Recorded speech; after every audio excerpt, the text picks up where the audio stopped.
लख कहंदा रो तू अना बशरी, तेनू जानन वाले जान गए। लख मीम दे पर्दे पा पायो, तेनू आशक लोग पहचान गए। क्या वो नूर अव्वल, वो नूर आखिर,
मुख वजहुल्ला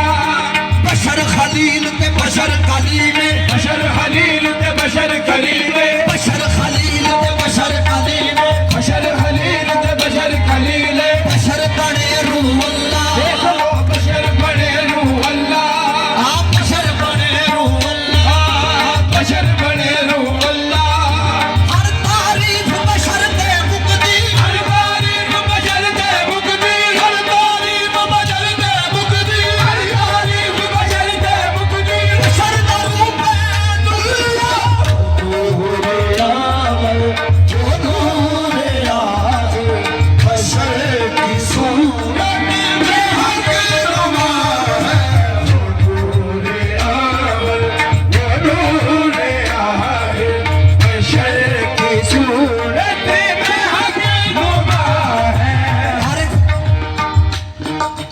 हर एक हरफ कुरान दा यारो हर एक हरफ कुरान दा यारो हर एक हरफ कुरान दा यारो हर एक हरफ कुरान दा यारो शान बशर दी दसे शान बशर दी दसे शान बशर दी दसे शान बशर दी दसे अल इंसानो सिर्री वाना सिर्रोहू शान बशर दी दसे शान बशर दी दसे शान बशर दी दसे शान बशर दी दसे शान बशर दी दसे शान बशर दी दसे असा पढ़िया है कुरान अंदर ए अलिफ दा नूर तजल्ला सारा अलिफ दा नूर तजल्ला सानू दसिया सखी सफला नूर ने सानू दसिया मुर्शद काबिल ने मीम वाला अल्लाह शान बशर दा दसे शान बशर दी दसे शान बशर दी दसे शान बशर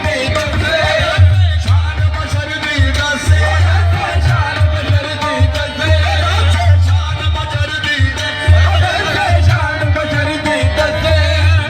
अलहमद दुला वन्नास ताई शान बशर दी